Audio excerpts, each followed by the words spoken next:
Welcome back to Tanach and Tea. Thank you everyone for coming. Hope everyone had a nice Pesach. You have two packets in front of you. One is Perek Chaf and one is Perek Chaf Aleph. We're going to be finishing off Perek Chaf. We're up to Pasuk Lamed Daled, actually Lamed Hey. So we're up to Pasuk 35 in the packet of Perek Chaf. We'll do a recap since it's been a long time. We'll do a recap from the very start. So far we've covered almost four prakim. We started with Perek Yud Zayin, which is the story of David and Goliath. We went into all those details, where Goliath is challenging the Jews. David is nobody. He's been anointed by Shmuel Hanavi in private at this point, and he goes and he saves the Jews, and that kind of starts off this rivalry between Shaul and David, where Shaul is scared of David. He looks at David and he sees that this guy's worthy of being the throne. And there was all sort of events where he tries to kill him, and then tells him, "If you marry my daughter, if you kill a bunch of plishtim, then you can marry my daughter." And it kind of gives him different challenges. And each time David passes a challenge, Shaul is just accidentally raising his profile because he's giving him these little carrots to hit, and David keeps hitting them, and he's not dying. And then after that, Shaul blatantly tries to kill David, and then there was a whole conversation between David and Yonatan. Yonatan convinces Shaul not to do it. Yonatan is, of course, Shaul's son. He's going to be the next king. He's the prince. And then David goes on the run. He went on the run to Shmuel Hanavi. Shaul chased after him. And when Shaul got to Shmuel Hanavi made Shaul drunk on prophecy. Sorry. This one? And then this one? Okay. He made him drunk on prophecy. And that's how David was able to get away. And who did he run to after that? He ran to Yonatan. And then they came up with the whole plan. Their plan was, how are they going to... Pretty much, David told Yonatan, "Your father wants to kill me." And Yonatan says, "Can't be. My father tells me everything. I would know if he wants to kill you." So David and Yonatan come up with a plan. David is going to ditch the Rosh Chodesh meal. And if Shaul, and Yonatan is going to take credit for it. He's going to say, "I gave David permission for ditching the Rosh Chodesh meal." And if Shaul gets mad at Yonatan for David ditching the meal, that means he was planning on killing him, because there's no reason to get mad at him. Welcome. One packet? Two. Welcome, baby. Take sushi, take cookies, take tea. All right. So if we're just doing a recap, don't worry, you're right on time. So if Shaul gets mad, then that means that that Yonatan that he wants to kill David. And if he doesn't get mad, then they're good to go. So David and Yonatan came up with the whole plan. And Shaul, as we covered in the last episode, Shaul totally obliterated Yonatan, right? There's a lot of noise online right now about rap battles and disses and whatever. Shaul completely dissed Yonatan, right? Like he totally destroyed him. So that means obviously he wants to kill David. And if you remember, he called him promiscuous. He's called his mother promiscuous. He called him essentially a son of a whore. He was throwing out all sorts of insults, saying you're choosing David to the disgrace of your mother's nakedness. There were so many other layers that we checked the last recording if you weren't here, that we dissected. So that's what we're holding right now, Pasuk Lamed Hey. So what we're holding now is that Yonatan needs to execute part B of their plan, which he needs to tell Shaul, he needs to tell David how Shaul is feeling, right? And if you remember, their plan was that while where David is hiding out in the field, Yonatan is going to shoot 3 arrows over there. And if he shoots the arrows too far for his servant, he's going to make it look very casual, like he's just, a prince shooting arrows with one of his servants who's going to pick them up for him. If he shoots it too far, that means David has to run. If he shoots it too close, that means he's good to go. So obviously now he's going to go shoot it too far. So we're up to Pasuk Lamed Hey. Vahi baboker, and it was in the morning. Vayitze Yonatan, that Yonatan went out Hasada to the field. Luma'ed David, where David was. V'nar katanimo, and he brought a nar. He brought a child with him. Why did he bring a child with him? To make it look normal, right? To make it not look suspicious. If you notice, it says that he went out in the morning, and the Rosh Chodesh meal happened at night. So the question would be, why is Yonatan waiting until the morning? Anybody have any ideas? This is the next day, right? This is the next day. The second Shaul gets mad at him, why doesn't Yonatan make a beeline for David? Why does he wait till the next morning? To not put independent on himself. So maybe he's being followed, right? So that the simple understanding would be that Shaul at this point just got mad at Yonatan for choosing David over himself. It's a pretty good presumption that Shaul might follow Yonatan. So he waits till the next morning and then makes it look like he's going out for a casual early morning shooting. Okay. Vayomer Lanaro, and he says to the youth, Roots, mitzah, run, mitzah no, please find esachitzim, the hours, asher nochi, that I, Moresh, shoot, anar, ruts, the nar ran, v'hu yirah chotzi livro, and he ran, and he shot the arrow past him. Vayova anar makom achitzi, and the boy came to the place of the arrow, asher yirah Yonatan, the Yonatan shot, vayikra Yonatan achre, and anar, and Yonatan called after the boy, vayomer, and he said, Elah achitzi mechvela, the arrow is further than you. So one question over here is, how many arrows did Yonatan shoot? How many arrows did he say he was going to shoot? 3. He said he was going to shoot 3, which was going to resemble Lashon Hara, right? The 3 arrows resembles, 1 arrow is the person the person who says Lashon Hara, 1 arrow is the person who hears Lashon Hara, and 1 arrow is who the Lashon Hara is about. So really over here, it seems that he's only shooting 1 arrow. So there's a couple answers given. It's semantics, but we'll get into it. One of the answers given is that he was going to shoot 3 just in case, meaning if the first arrow missed, maybe Yonatan wasn't that good of a shooter. So, and he also didn't want to shoot it too close to where David is hiding. He needed to shoot it near him. He didn't want to hit him. That's one answer. We'll see some other answers potentially as well. Well, another answer is that he did shoot 3 arrows. That's just a simple answer. The Pasuk is summing it up for us. Vayikra Yonatan. And Yonatan, Achre, Hanar, called after the youth. Mehera Chusha, quickly, hurry up, Al Talmud, do not delay. Vayelket nar Yonatan, Hachitzi, and so Yonatan's youth gathered up the arrows. V'yavar el Adonai, and he came to his master. Vanar lo yada muma, and the youth knew nothing. Ach Yonatan v'David, only Yonatan and David Yadu Esadavar knew what was going on. So this youth thinks Yonatan is shooting arrows, and in reality, Yonatan is communicating with David.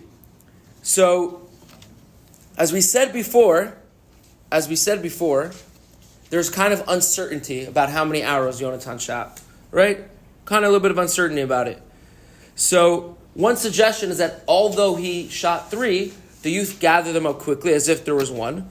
And this kind of weird thing about the arrows that the pasuk kind of like not being clear is commentators offer an entirely different explanation, which is that Yonatan was shooting his arrows for a sign from heaven.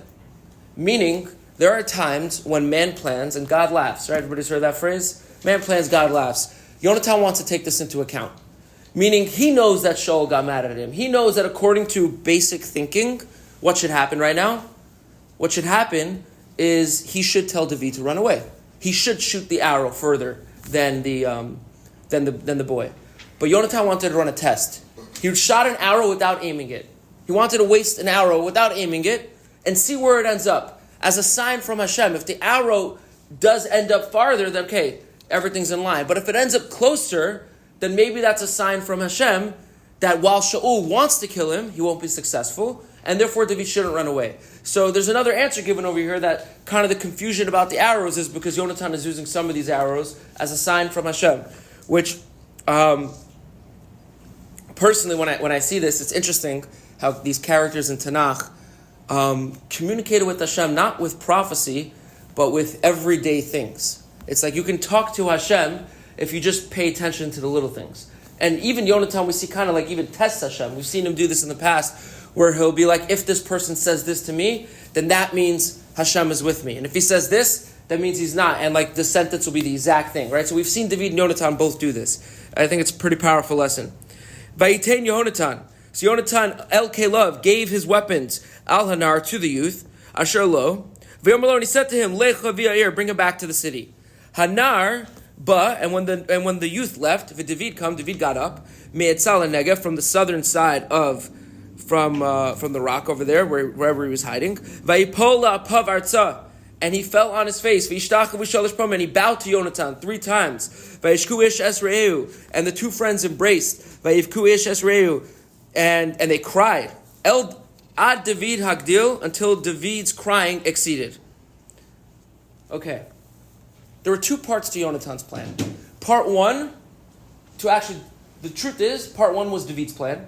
I'm going to hide out, and while I hide, you do this to figure out how your father feels, right? You take the credit for me not being here, and his reaction will let you know how he feels. Yonatan is the one who came up with plan B, which is not plan B as in step B, which is, how am I going to communicate with you how my father feels? So Yonatan is the one who said, I will shoot arrows to communicate with you. Nobody will know a thing. If somebody's following me, we're good to go. The boy won't know a thing. And then as we see, he sends the boy away, right? And then David immediately comes out, and then they embrace. What was the point of the whole arrow system? Like, are they just doing it, when like people are like doing something and they buy walkie-talkies for no reason? Like there's no use for it, just to make them feel cool. Is that what Yonatan is doing here? Like, yeah, we're going to communicate by arrows. Your life is on the line, but let's do this in a cool way. Right? What is the point of this system? To know Hashem's on their side. So one answer could be, what we just said before, is that maybe he was using this as like communicating with Hashem. So that's a possible answer. There's two more answers. Where do you test Hashem? Is that not testing Hashem? So yeah, it's like a fine line, right, between testing Hashem and communicating with Hashem. It's probably a line that's above our pay grade, but we see these big tzaddikim were like, they were still going to run away. They weren't just like, it's not like they were going to like put their, David's going to put his life on the line, but you're right, it's an interesting balance to strike about, we see this with Yosef Atzadik, when the Torah discredits him for relying on the, I don't remember if it was the baker, or I think it was the baker. No, it wasn't the baker. It was the other guy, the wine guy, right? So, yeah. So he relied on him, and the Torah puts him in jail for another 3 years or something. So we, sometimes you rely on people. Sometimes it's really up to certain levels of people. But conversation for somebody more learned than me. I can't tell you one. But two answers. So one answer would be that maybe at this point he realized that David is going to leave. They're probably never going to see each other again. And he just knew David could not resist, and he could not resist them seeing each other before, as we know, they're best friends, they're brothers-in-law. And, when they made their whole plan, maybe it was going to work out well, the arrows and whatever, but now it's real. So now they want to see each other. The other answer could be is that the arrows was a just-in-case plan. Just in case somebody's going to follow them and they're not able to communicate. And over here, he looked around and he saw that nobody was there. He sent the boy away. He saw the coast was clear and he took a chance. So those are a couple of the answers. Let's continue. Last pasuk over here. Oh, one more comment actually that they give over here, which is that the pasuk ends with saying that David cried more. It's interesting that David cries more than Yonatan. Any idea why David would cry more than Yonatan? He's on the run, or he's in a bad situation. So simple answer is the guy who's Yonatan's a prince. He's going to go back to the royal palace. Yeah, he'll feel bad for David, and even though he loves David and they're best friends, and he's giving over the kingship to David, right? At some level, the guy who's experiencing it, the guy who has to ditch his best friend, the guy who has to ditch his wife, the guy who has to go on the run, it's harder for him, right? He feels the pain more. There's another answer given, which is that it's a hint to the future. That the prophet who wrote this, which was either Shmuel or Natan at this point, I don't remember, that the prophet was hinting towards the future that David would cry over Yonatan once again when Yonatan dies prematurely. Yonatan is going to die young, and David is going to take it very hard. And so this is David's crying more. It's not referring to in this moment, but it's kind of a hint to the future. Vayomer Yonatan le David, and Yonatan says to David, Lech l'shalom, go to peace. Asher nishbanu shnenu.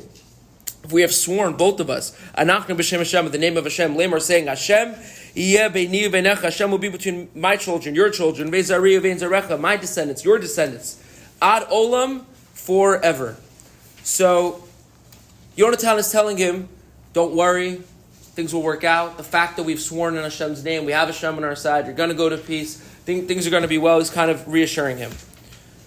That's one answer as to why they're doing this again, because we've kind of done this Perek in 3 different shiurim, but if you would read this straight through, you would be very taken aback by how many times Yonatan and David reference their shavuos to each other, their pact. It's like, all right, I get it, you guys made a pact. Why is he saying again over here that we made a pact? So one answer is, kind of reassuring him. Another answer given is that, when you think of David and Yonatan, who do you think is the one with more power? David naturally comes to your head, right? Because David Hamelech, right? But that's not what we're holding right now. Right now, David is nobody or son-in-law of the king. Yonatan is the next king. Yonatan is the prince, right? And David and Yonatan made a pact to be together forever. Yonatan is going to give the kingship over to David, and David and Yonatan are never going to take out each other's houses. Their descendants shouldn't take out each other's descendants, which is a thing, as we said. Kings take out their political opponents, right? Especially if they're a threat. We see that a lot in Tanach. So maybe somebody can say that David did not mean his Shavua, meaning David, the one lesser in power over here, who will come to power in the future, doesn't really want to give Yonatan's family good grace, and they're good to go. He's not worried about them politically, right? And as we see, there is things that happens in the future with Yonatan's children. Maybe David doesn't want to do that. So why would David do that? He'll do it over here because he is the one who's talking to the person with the power. He's talking to the prince. Yonatan holds the power in this relationship. So Yonatan references this swear over here, again, kind of saying, for future generations who read this, saying, David did not do this under duress. This was a true pact. David did it with his whole heart. And he's not only making this deal for his future descendants, he's just because he has no choice. Because how could he refuse the king's son? Now, there's something very powerful over here from Yonatan. This is like one of the most amazing lessons we see from Yonatan. As we've seen before in this Perek, Yonatan is very careful with his language. We saw that he won't say his father's name in front of him, even names that sound like his father's name. He'll add a letter to change it. We saw that he won't say things that he doesn't want to happen. He doesn't want to make an accidental prophecy. We saw that he'll say the good before the bad. Two options. Oh, if this will happen, he'll make sure to say the good thing first. Yonatan is amazing with his language. And over here we see how amazing he is with his language, not in something he says, but rather in something he doesn't say. Which is he never tells David what happened. You notice that? He never tells David what happened between him and Shaul. Now, David knows that Shaul got angry, but he doesn't know to the extent that Shaul got angry. As we saw, Shaul didn't just get angry enough to be like, yeah, David, you need to go on the run. Shaul was piling and dissing Yonatan's mother, dissing David. It was bad, right? And Yonatan was embarrassed in front of everybody, from his father the king, in front of the whole royal palace. You can imagine two best friends about to see each other after that. You're spilling everything, right? And Yonatan doesn't. And he doesn't do it for two reasons. One is that he doesn't want to speak any unnecessary lashon hara about his father. Right? David doesn't need to know this about Shaul. He just needs to know the tachlis, that Shaul got mad and he has to go on the run. Shaul wants to kill him. He doesn't need to know that Shaul hated on Yonatan. David only at this point knows that Shaul just got angry for the action. He doesn't know that Shaul personally insulted Yonatan. So he's not giving him any lashon hara about his father, which is really an important lesson, because sometimes we do need to say tachlis. Right? There comes some times where you do need to tell somebody something about someone and it's not good. But maybe we I'm good. Once you're in the clear, it's like, I need to tell this person this thing. It's really important for them. And then you just say everything, right? And that's not necessary. So you see there's, the lashon hara, there's a line. And the other answer here is that how do you think it would make David feel? How do you think it would make David feel if he knew that he just got in between Shaul and Yonatan? Not only is Yonatan risking his life for him, giving up his kingship, not only is Yonatan literally giving the kingship away, the ultimate thing, but now he's causing a rift between him and his father, right? How bad would that make David feel? And then David would have to take that on the run with him. No one did he cause that. So Yonatan doesn't say a word to David for two people's sake. There's three people involved here. Yonatan might be getting it pretty bad. Maybe David's getting it worse at this point, but Yonatan, it's not a pretty situation for him. And even in this scenario, he's thinking about his father and he's thinking about David. He's thinking about the two other people here who he only has a problem in his life now because of their rift. So it's just like this amazing quality of just looking out for others, being careful with his speech, and just, carrying himself with just the utmost class and avodas Hashem, even in the most, trying moments. Yeah. Why do you think it was important for the Navi to tell us all the stuff that Shaul did? That Shaul did in general? No, that he did in that incident with... Meaning the prophet is kind of telling us the lashon hara that Yonatan didn't want to tell David. It's a good question. Clearly the Navi felt that we wouldn't have this lesson here if we didn't know that. So even for this lesson, I'm sure we can go to a bunch of other different lessons, but this lesson itself is probably good enough, right? Whenever, as we see, it doesn't always tell us stuff. You're right. Sometimes it avoids things. And even the Navi over here actually was very sensitive to Shaul. We learned a while back that the Navi wanted to impress that even Shevet Binyamin loved David, which is Shaul's Shevet. It's a consulting to Shaul. So the Navi wrote Shevet that all of Israel, all Kol Yisrael, Yehuda loves David. And the question is Yehuda loves David. You don't need to tell. It's not telling you Yehuda. It's telling you that just like Yehuda loves David, Binyamin even loves David. So we see he was sensitive not to insult Shaul. So clearly this lesson over here, we wouldn't know it. And I'm sure so many other lessons, but that's a great question. One more thing before we end this Perek, which is, we see David is crying. Now when people cry, it's a form of prayer, right? You could when you cry about something, it says that you should actually direct your tears towards Shemayim. Because there's different gates of prayer, and we're told that the only gates of prayer that's never closed is the gate of tears. So if you're crying about something, you have something hard in your life, and you're crying, now's a good opportunity to offer a prayer above. We saw Yaakov do that when he met Yosef for the first time. He said Shema in that moment, right? He took that emotion that can be super powerful in Shemayim and took advantage of that, right? So that's one thing when you have a hard time, maybe take advantage of those tears. But the question would be, when David is crying now, and he's crying towards Hashem, what's his prayer? What's he crying about? If he's sending up a prayer to Hashem right now, what is it? What do you think he's asking for? To change this situation. He's crying over the fact that he has to ditch his wife and his whole life, and he's on the run and might die. You know, the king's trying to kill you, not exactly an easy thing to get out of. He's crying over his situation, and he's praying to Hashem to change it. And the question is, does Hashem change it? No, right? He has to go on the run. So his powerful prayers don't work, and that's that. So in Tehillim, in number 56, verse 9, I'll just read you the English. It says, "Put my tears in your flask, are they not in your ledger?" You can look up the Hebrew, 56:9 if you want. "Put my tears in your flask, are they not in your ledger?" What does that mean? That's what David writes about this moment. David writes that in Tehillim about this moment. Put my tears in your flask, are they not in your ledger? So put my tears in your flask, in your cup, are you not keeping track? Meaning the tears is money, the cup is a bank account. Put my money in the bank account, are you not keeping track? Meaning, our schusim, our prayers go into a prayer bank account. And if you don't spend it on what you want to spend it on, it's still there. Meaning, because of these tears over here, we're told this is why David won countless wars in the future.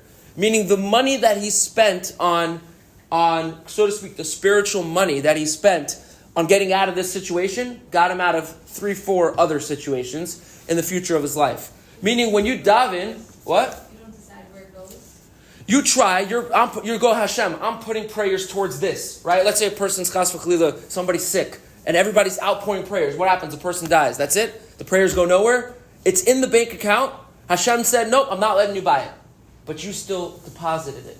And now it's going to go towards something else. So don't ever think that your prayers are going to waste. We see in Tehillim, put my tears in your flask, are they not in your ledger? Right? Put it in your cup. They don't just go to the ground. They go in the cup, and Hashem's keeping track. And it's very powerful, because I'm sure everybody here has experienced times when they prayed for something and Hashem said no. And the truth is, Hashem didn't say no. He said no to this, but I'm going to use it on something else. And you have no idea what he's using it on. You have no idea what... David didn't know necessarily that way later on when he's fighting a war, that it's this prayer over here, these tears over here. Now we're going to switch to the next Perek. Now we're going to move on to a new topic. That was kind of wrapping up the old topic. It's this one over here. The first words is, it's double-sided. Vayikam, vayelech Yonatan ba'ir. David went on his way and Yonatan returned to the town. That's the side you want to be on. Sorry, the Pasukim aren't in there. But it's Hebrew, then English, then the next Pasuk. So, at this point, David has to go on the run. Now we're moving to a different point in our story. But until now, we've been identifying this relationship between David and Shaul. We've ended this chapter, so to speak. It's going to pop up again. Now we're going to see David on the run. Right? Now, so to speak, the TV show, the cameras goes on David. David becomes the main character at this point. And we're going to watch him on the run. Vayikam, and he rose, and he got up. Something interesting over here. Who got up? Vayelech, and he departed. Who got up and departed? David, but the Pasuk doesn't tell us. It's the first Pasuk in the Perek over here, and there's no name. Later on in this Pasuk, we're going to hear David. It just says he got up and he left. Why? Why doesn't it give a name? Thank you for joining. Why doesn't he give a name? This is our friend Ari just left, but his question. So this is the prophet speaking, and he asks about like what the prophet chooses to do and what not to do.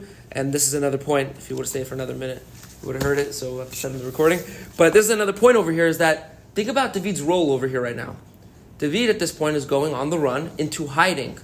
He's operating in secrecy, so his name is omitted. You see how like the prophet makes a decision over here. Every single letter, every single what's in and what's out is for a reason, right? It's written in prophecy. But in the translation, it says David then went. Yeah, so this is the problem with translation, which is you'll never get all the intricacies in translation because the person who translated this wanted to give you all the information. Now, if you only read the English, then you will never pick up on that, right? So it literally lost in translation. Vayikam, and he got up, Vayelech, and he went. V'Yonatan b'ha'ir, and Yonatan went to the city. Vayavo, David. So where does David go? Noveh. He goes to Nov. El Achimelech HaKohen, to Achimelech the Kohen. So Nov was a city of Kahanim. Back then, I know now Kahanim are kind of integrated, and we all live amongst each other. Back then, the Kahanim, they had certain services that they had to do, and the Mishkan, which is where where the ark was, the Aron, and where everything, the Lechem Panim, all that was in Nov. So Nov was kind of a city of Kahanim, and this person, Achimelech, is the Kohen Gadol, right? So he's big stuff. Achimelech the Kohen, that's where he goes. Now, why? We'll see. Vayichar Achimelech, and Achimelech starts to tremble. Achimelech is very afraid. Lekrat David, as he greeted David. Vayomer lo, and he said to him, Madua ata levadecha, why are you alone? V'ish ein itach, without anybody with you. Before we get to Achimelech and this weird entrance to David, I want to speak about Yonatan once more before we kind of leave him to the side, as we move on without him. Which is, the Chachamim say that Yonatan messed up over here. We just saying Yonatan's praises on how careful he was with the speech, and Yonatan messed up over here, in that he sent David away without any food. And David goes to Achimelech, as we're going to see, for food. He goes for other reasons as well, but he goes for food. And spoiler alert, this gets Achimelech killed. He helps David out. Shmuel has a man watching. This person tells on Achimelech, and not only does Achimelech get killed, but his whole family gets killed, and this entire city of Kahanim get killed. So if you trace it back, whose fault is it that this city of Kahanim got killed? If you trace the steps far back enough, it's Yonatan's fault. Yeah. Right? Because, yes, it wasn't intentional, though. Not intentional, and obviously Shaul is the one who takes the blame, and Doeg, the one who tells Shaul to do it, who will meet soon, right? But if you trace the steps back, had Yonatan not given him food, then David doesn't go there and ask for food, then nobody sees Achimelech helping out David, Achimelech doesn't incriminate himself, and he doesn't get killed. Now, it's pretty crazy to pin this on Yonatan, right? He has no idea that this is how it's going to happen. And David is in a rush. It's a crazy time. To think to give him food at this time is a little bit extra. No? It's pretty harsh, no? We're holding Yonatan it's pretty harsh. What do you think the answer is? He's held to a higher standard. The answer is what we just looked at before, which is we saw how careful he was with everything. What he said, what he didn't say, adding a letter to a name. This is at the level of Yonatan, right? We get judged at our level. It's kind of like, I always like to give this example. It's kind of like when we watch an athlete, right? When you watch a basketball game, nobody's talking about, pick somebody off the bench. Nobody's talking about that guy scoring 5 points or 10 points or no points, right? But if the star player drops 10 points, then it's big news, right? It's held to a higher standard. Is it fair? No. I guess it is, because you're being judged based off of what you're capable of. Right? So that is fair in a certain sense. It would be crazy if we started making fun of Mario Chalmers if he drops 20 points in a game. But if LeBron were to do that, it'd be big news. Old school basketball reference. All right. So With that being said, we're just going to gloss over 5 things over here that that a person must do for his guests when they leave. The Mamla says over here what you have to do for a guest, what Yonatan should have done, which is you need to give him food, drink, and a place to sleep. That's 1. Now, obviously, when you have a guest leave your house, you know they have a place to sleep. But if a person doesn't have a place to sleep, you need to give them, and you know they're going back to food, right? But meaning, if they don't have, then you're required. If somebody's by, you're required to give them this. You need to escort him on his way out. That's 2, which is why when people have guests, they walk him out. 3 is that you need to provide him with sufficient provisions for this journey that he won't starve. Not so applicable nowadays, but back then, you send somebody on their way, they could starve to death, right? You need to give somebody, if it's a situation like that, then, if somebody's taking a 20-hour flight, and they're your guest or whatever, and you have food on the plane, but if the situation, shows itself in the modern world, it's kind of hard. Everybody buys food anywhere, but it is possible.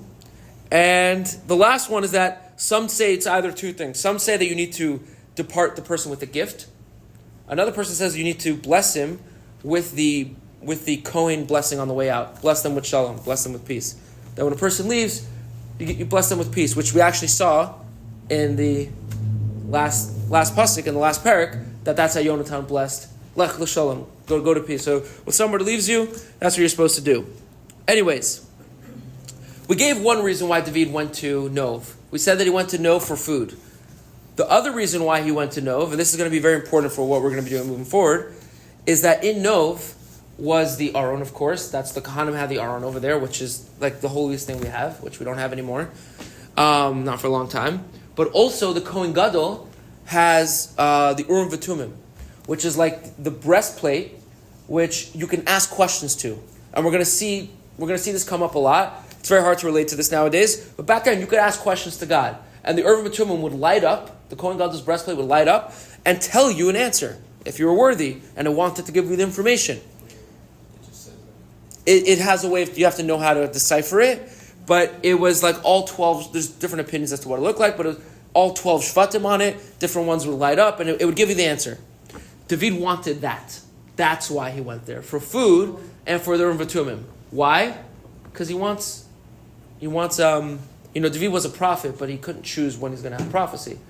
This is a way that you can actually communicate with God. So that's why he went there. But wait, here's the thing. So then it's not Yonatan's fault then, because he probably would have gone there anyway. He only got killed for helping David, and that he gave him food. That's where he got caught. He would have gone there anyway, but it's the food, right? Hamelech got caught giving David food.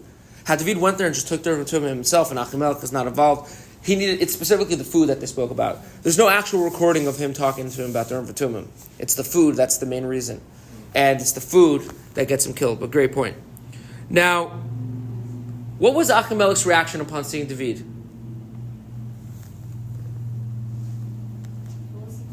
What was Achimelech's reaction upon seeing David? Not shocked. He's terrified. He's scared. Here comes David, who's a famous guy, king's son-in-law, and he's scared. His spidey senses go off. What does he state to him? He says, "Why are you here alone?" Right?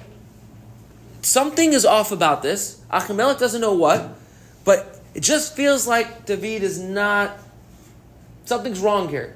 And maybe David's an enemy of the state at this point. The fact that he came alone. The king's son-in-law doesn't go alone. If the king and the son-in-law were in good graces, then he comes with some servants. So the fact that he's alone maybe means he's not with the king. As we see, Achimelech's instincts were correct, because ultimately he ends up helping David, and he does get killed. Okay. V'yomer David. So what does David say? L'Achimelech, to Achimelech, HaKohen, Hamelech. He says, Hamelech tzivani, the king has commanded me, Dever, on this. V'yomer, and he said, Elai ish al yedam mu'ma, no person should know anything. Secret mission.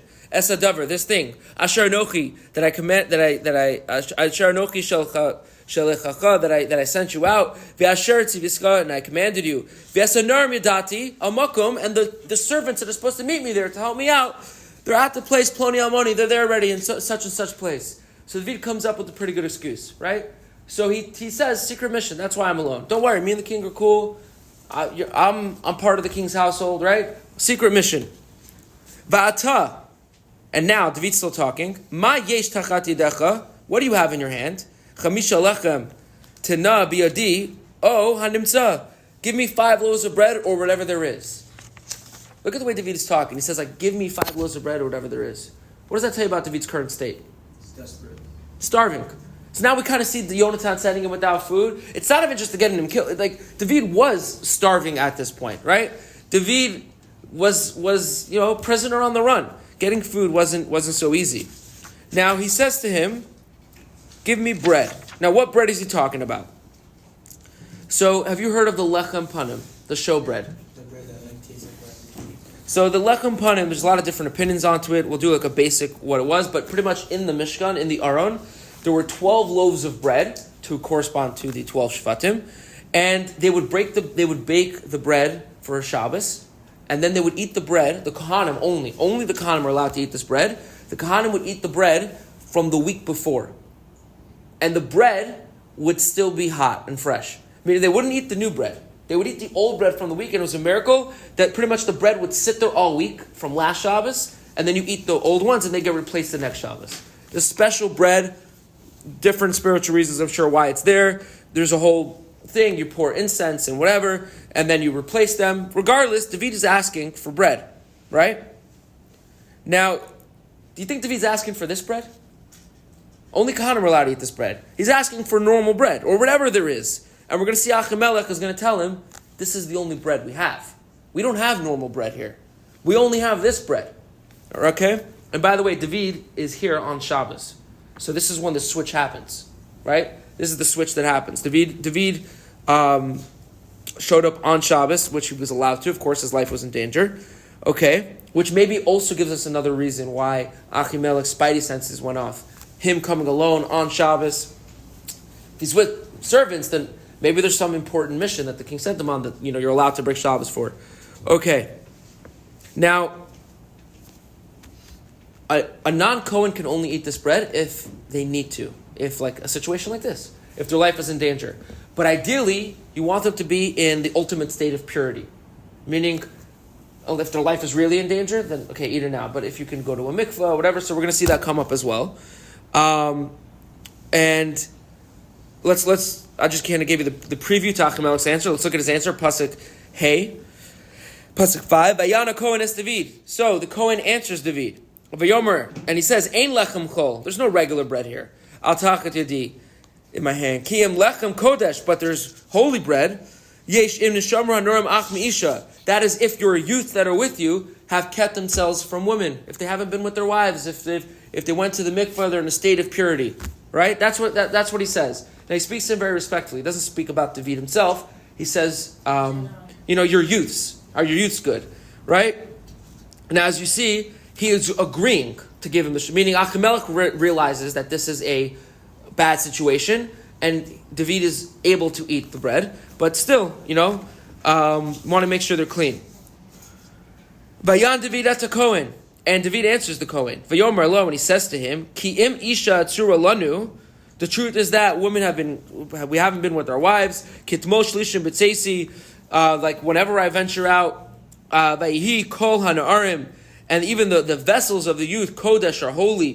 V'hu derech chol, even though it's an ordinary journey, v'af ke hayom yikdash b'keli, we have holy vessels. It's very hard to understand what's happening here.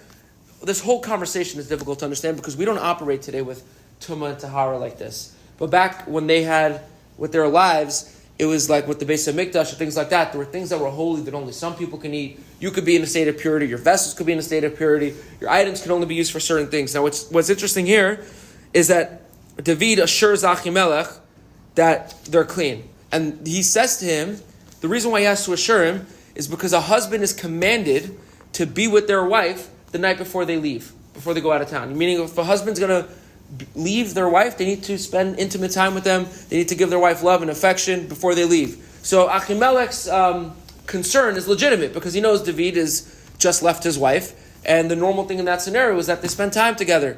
So David tells him, yes, that's true, we're commanded to do that, but we went to the mikvah, we always make sure, he tells him we always make sure to go clean. We always make sure to be able to, have options, purity-wise, whatever, right? So, something unrelated to us nowadays. What? Did he lie? No, it's the truth. And yeah, and none of them brought their wives, and when he says none of them, he's only referring to himself. As we said, there's nobody actually with him. That he's lying about, right? Nobody's with him. But was he holy? Yeah, he was. He went to the mikveh. Now, that last line over here, this whole derech chol and yikdash bakeli, it could be that he's not referring to the mission, but David is referring to the bread. He's remember, he's coming when the bread is being switched. So he's saying, even if the bread was holy, now it's going to be the old bread, and you didn't finish the bread. David's kind of trying to make a case as to why he can have some of this bread, because it's being switched over right now, right? And you can see David talks respectfully back to Hamelech, doesn't talk about himself, talks about the youth. All right, let's continue. There's a lot more here, but this Tumah Tahara thing is confusing, so I feel it's best to just move on from it. Vayiten lo haKohen Kodesh. So the Kohen gave him holy bread. Ki lo hayam sham lechem, for there was no other bread. Ki am lechem upanim, except for the lechem upanim. Hamisarim malifnei Hashem, and it was removed before Hashem. L'shum lechem chum b'yom chaklaku, in order for the new hot bread to be put on. So as we said, anyways, it was a transition. Now, you should know that the lechem panim is supposed to represent Hashem's love for us. How is it supposed to represent Hashem's love? In that just like the lechem panim, they don't get cold throughout the whole week, they stay hot, even though it should cool down, it's been a week. So too, Hashem's love for us stays hot. Like that's what it's supposed to represent.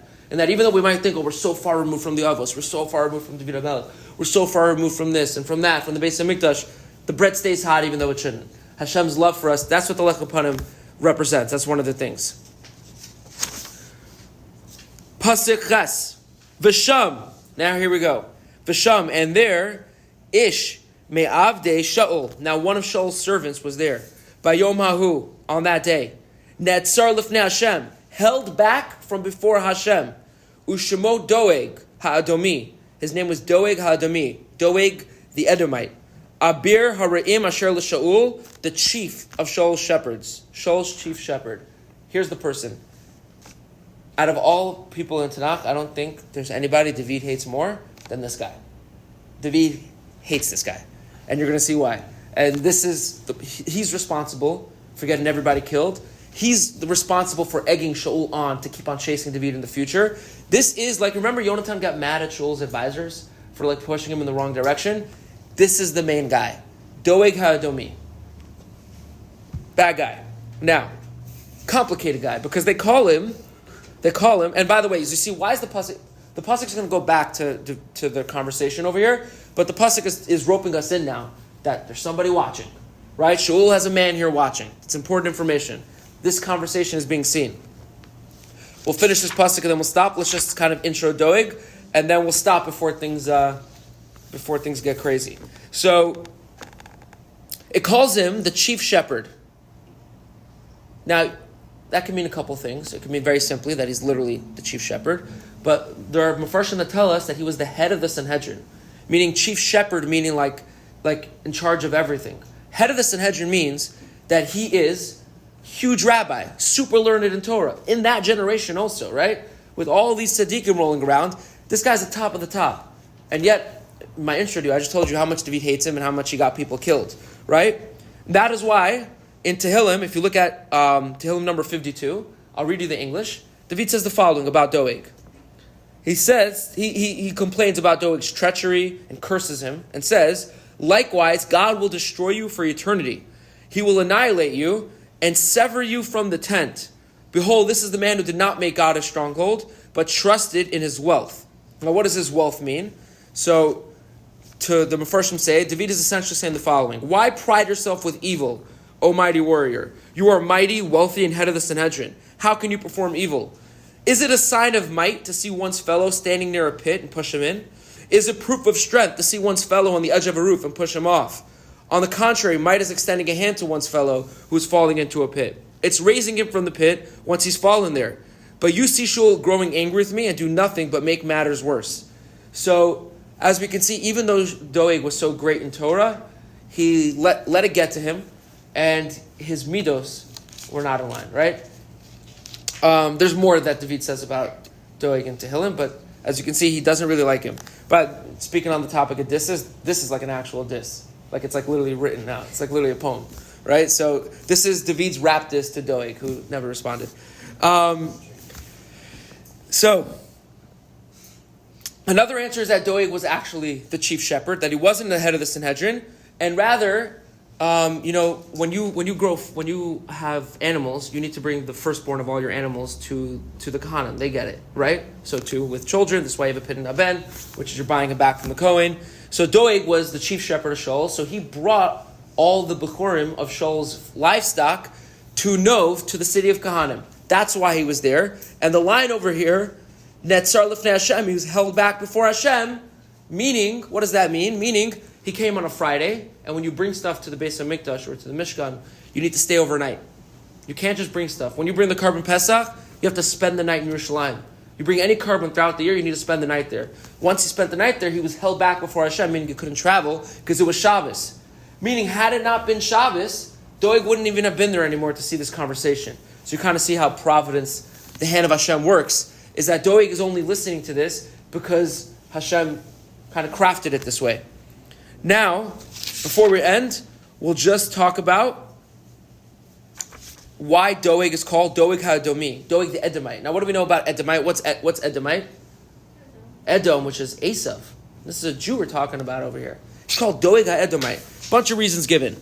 One answer, Edom is Esav. One answer is that he lived in the land of that. Edom was right near Shevet Yehuda. One answer is that he lived there, so he became known as just like nowadays, people are known like you're from your location, or Talmud Bavli. They're not Babylonian, they're Jewish. Well, it was written in Bavel. So one answer is that just where he lived. That's a simple answer. Another answer was that he was called Edomite because he was jealous of David, who was called Admoni, redhead. So he's called Edomite for being jealous of the redhead. That's one answer. Another answer given was that in the word Edom, there's dam, blood, and he permitted himself to spill the blood of Kohanim. That's one answer. Another answer is that he permitted himself to spill David's blood. He tried to spill David's blood. That's another answer. Another answer is emotional blood. This is crazy. Emotional blood. Whose emotional blood did he spill? Michal. Who's Michal? Shaul's daughter, David's wife. After David left, Doeg, who was the head of the Sanhedrin, as we said, and learned it in Torah, he told Shaul that David and Michal are legally divorced. That they don't have to, that Michal doesn't need to get, even though David's gone. She can get remarried. And they're legally divorced because it's like David's dead since you want him dead. And the king wants him dead, it's enough to say he's dead. So therefore she can get remarried. And Shaul gave Michal to a man named Palti ben Laish. And this caused tremendous emotional bloodshed for Michal, right? She loves David, and now here she is with another man. You should know that this man Palti put a sword in between the bed, in between him and Michal, and never touched Michal. And because he viewed it the correct way, and he restrained himself, and eventually Michal does get reunited with David in the future. Okay.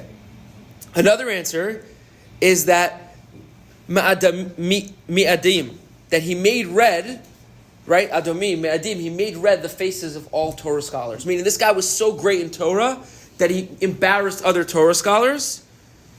Another answer is that just like Edom attempts to devour Israel, so too Doeg attempted to devour David.